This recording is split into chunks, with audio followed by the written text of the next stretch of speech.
Abonnez-vous et cliquez aussi sur la petite cloche de notification pour ne rien rater de nos prochaines vidéos. N'oubliez pas de partager aussi la vidéo et de la liker. Mise au point de DADD suite à la campagne de dénigrement organisée sur les réseaux sociaux par un certain Desfory, militant ou membre de l'ANC.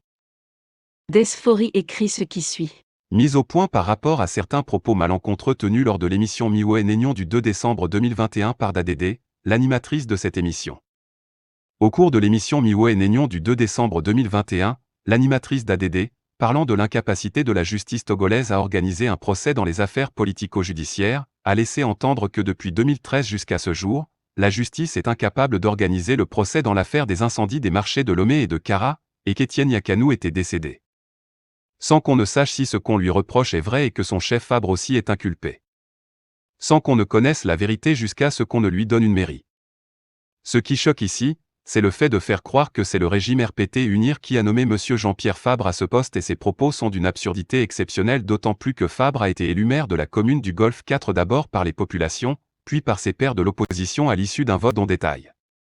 Les 23 élus locaux que compte la commune du Golfe 4. 1. La majorité communale ayant élu Jean-Pierre Fabre au poste de maire de la commune du Golfe 4 est composée de 8 élus ANC, 2 élus reliquats et 14 dont un FDR et un PSR. Un élu MPDD. Un élu indépendant Providence. Un élu indépendant Dounenio. Un élu indépendant ACP. Soit au total 14 élus. 2. La minorité municipale est composée de 5 élus NIR. 2 élus UFC. Un élu indépendant humaniste. Une élue indépendante Miantor. Soit au total 9 élus qui avaient soutenu, au poste de maire le candidat à Javon de l'UFC, contre Jean-Pierre Fabre. 3. Exécutif du Golfe 4. 1. Fabre Jean-Pierre égale maire égale ANC, 8 élus. 2. Améganvi Manavi Isabelle égale première adjointe au maire égale ANC, 8 élus. 3. Solegnanu Akwete égale deuxième adjointe au maire égale FDR, 1 élu. 4. Mikem Anoumou égale troisième adjoint au maire égale indépendant Providence, 1 élu. 5. Azanledji Koami Lagno égale quatrième adjoint au maire égale MPDD, 1 élu. 4. Commission permanente. 1. Commission des finances. Anthony Kaleaou Octave égale président égale ANC, 8 élus. Adadevi Aokoku Stéphane égale rapporteur égale indépendant Douanenio, 1 élu. 2. Commission domaniale. Agbeninou et Claude Justine égale président égale PSR, 1 élu. Degli Messan égale rapporteur égale ANC, 8 élus. 3. Commission sociale. Oudetonji Kodjo Simplice égale président égale indépendant ACP, 1 élu. Kodjo Marcus Dema égale rapporteur égale ANC, 8 élus. Tous les postes de responsabilité ont été répartis entre toutes les listes formant la majorité communale à raison de ANC égale 8 élus égale 5 postes. FDR égale 1 élu égale 1 poste. PSR égale 1 élu égale 1 poste. MPDD égale 1 élu égale 1 poste. Indépendant Providence égale 1 élu égale 1 poste. Indépendant Douanenio égale 1 élu égale 1 poste. Indépendant ACP égale 1 élu égale 1 poste. Au regard de ce vote, où se situe donc la preuve d'une quelconque négociation de cette mairie par Fabre auprès du régime RPT UNIR comme l'a fait croire Madame Adjamagbo et que DADD a semblé répéter naïvement comme un perroquet. Pourquoi Dame Dédé et les journaleux refusent d'aller à la recherche des vraies informations et se contentent des mensonges inventés par certains pour salir leurs prochains? Est-ce une particularité du journalisme togolais? Si j'ai un conseil à donner à DADD, la journaliste de circonstance, c'est de l'inviter à arrêter de croire naïvement à tout ce qu'on lui dit ou ce qu'elle apprend sur les réseaux sociaux pour aller fouiner elle-même afin de découvrir la vérité, car sa crédibilité en dépend. Desfory, ANC.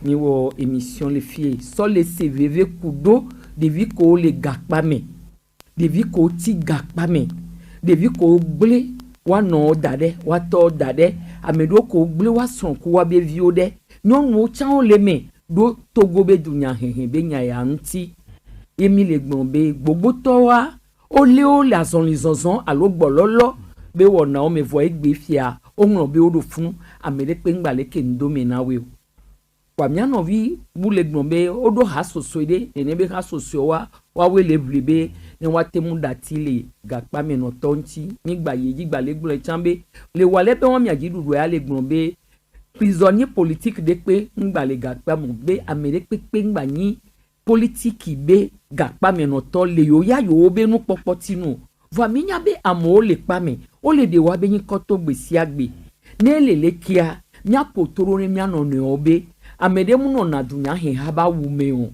ne onyande elano dunya he ha me a olado ha be quartier olano jonu le ha gbo e ha be ploto ola jesi ola nyambo wona ha gan mi ne nya jodo jiwa ola asite runcho wa eji le togwa amosu na gbo na me ayo ame ola yi no me ayo ame ola yi na me ayo ame va ne no ave jo ebe ve nyi ga pa me no to me kela no nko fifi la be ba me ye onyin le go tutu gbon to amea susu kenu ye mi ponu po ale so mi abe deba susu anu aye wan nyim nya fike jura me kele gbonya be ve kan ne gba se mission pata chan susu de le ngbe dominer émission asende mi kan émission ne be nya do to me do mle na kpo de mbe ne nya me de gbo surprise na e wan e be le gbon be adole wu agbe to kaka ne akumeglo so dangbero gota me chan ameve so na akumegbegle abeduna nye nto no vinye efembe nya ekule yikakia enu ketepe be kwenye amebudunu kele trua mebule chan enu konkele tutua mi aledu mi do ta fra chena me de le ndu gbanu gapopo ya mi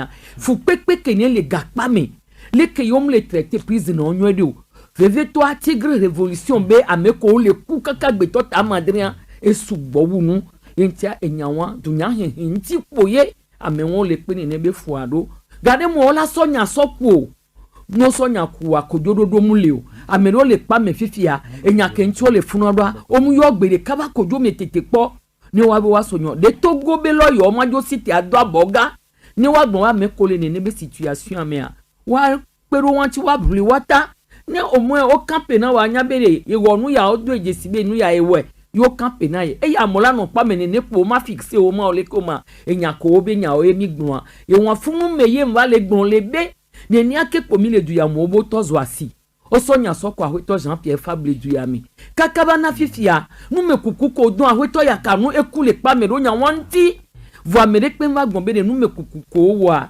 o tere na ahweto Jean Pierre Fable ngba le nya wan me alo yo ba nu me kuku akabe mu le me amere pe mu se o meri ko va sone ni bi ale ken gbon bo so meri ni aye le vewe ya amesi amenya be meri a o dana ko chana meye ne gbon bo so meri ni ebele ploa enya gbongbon e mo ni be mu le gbon le dera yin gba yo mu de kuku mi drum dadelo mu de kuku nya ale ke yo mu de nya le quotidien enya wa gba potole e potoni inculpé a alo ile akite a me de pe mu nya kaka mi le gbo yen tamye be jududu o ngba no ne ni o no so nya da me nti o ba kunu me o pobe enu am le tepe o ne gbagbon be de yo kunu me enu am le tepe o nya be susu aye enya ke mi gbon aye amekele ngbe domine diasporia mi jesi mi nya meke nkun be nya no ji o no sin ni ewa tot amejeje na me a ogun ba me a edo nu me toto oyo ne ba ameje munya amedo experience ame oyo na ne ba me obe conseiller wa lo oyo na obe juaye o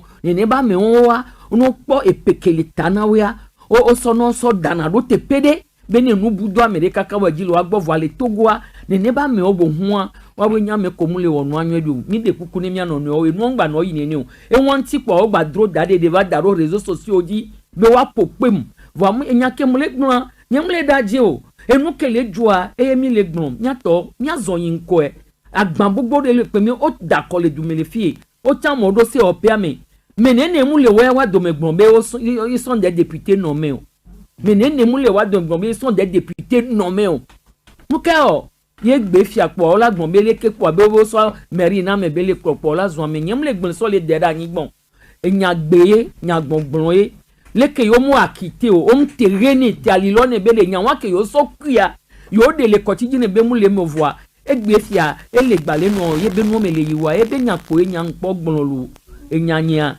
eye won mise au point que nchambe ma o par rapport ni ngongon ko obere li sur les réseaux sociaux ji so ntinye yo ji ba mo no gba la mo wa zun voye be gura eye mu lo apena mi bien mi se mo agomenam ame ko se na mi we ne nwa ni le dutayo ni la hweyo ni pedo ntinye ni ade kuku ne ayen se to ame ke nlo no be sinye be to dysphoria ni nye emi ni ami de kuku ne lo be susu ke ntin gbonyalwa eye won Likez la vidéo si ce n'est pas déjà fait.